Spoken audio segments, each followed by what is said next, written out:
ప్రశాంతంగా నిద్రపోతున్నట్టు కొడుకు. Hi friends, మేమైతే ఇప్పుడు దీమాపూర్ నుంచి ఆంధ్రప్రదేశ్ అంటే నాగాలాండ్ నుంచి ఏపీ వరకు కార్లు బయలుదేరుతున్నాం అనమాట. లాంగ్ జర్నీ, చాలా అంటే చాలా లాంగ్ జర్నీ. దగ్గర 2800 కిలోమీటర్ల వరకు వస్తుందన్నమాట. సో ఇప్పుడైతే ఇది దీమాపూర్ నుంచి నెక్స్ట్ గువాహటీలో స్టే చేస్తాము. అక్కడ ఏదన్నా మంచి లొకేషన్స్ అలా ఉంటే చూసుకుంటూ బయలుదేరుతూ ఉంటాం అనమాట. మంచి లొకేషన్స్ ఉన్న చోట మేమైతే వీడియోస్ తీసి మీకు కూడా షేర్ చేస్తాము. చూసేయండి, ఇదంతా హిల్ ఏరియా. అంటే నాగాలాండ్ నుంచి మేము స్టార్ట్ అయినప్పటి నుంచి గువాహటీ వరకు కూడా మొత్తం హిల్ ఏరియా అనమాట.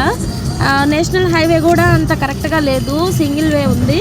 పైగా అంత రోడ్డు వర్క్ అయితే జరుగుతూ ఉంది. సో ఇక్కడ కొంచెం దూరం మాత్రమే డబుల్ వే ఉంది, మిగతా అంతా సింగిల్ వే అనమాట. చాలా ఇబ్బందికరంగా ఉంది రోడ్డు ప్రయాణం కూడా ఈ రోడ్లో అయితే. ఇక్కడ హిల్ ఏరియా మొత్తము చుట్టూరు చూసినట్టయితే కనబడిద్ది. మొత్తం ఇల్లులు ఉన్నాయి, జనం కూడా ఉన్నారు. కానీ పైకి ఎక్కడానికి మాత్రం దారులు లేవు. కానీ బ్యాంబో స్టిక్స్ తోటి వాళ్ళు రోడ్డు లాగా ఏర్పాటు చేసుకున్నారు.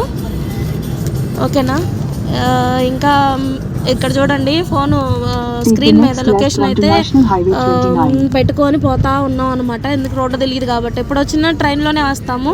ఫస్ట్ టైం అనమాట కార్లు బై రోడ్డు ప్రయాణం చేస్తూ ఉన్నాము. ఓకేనా.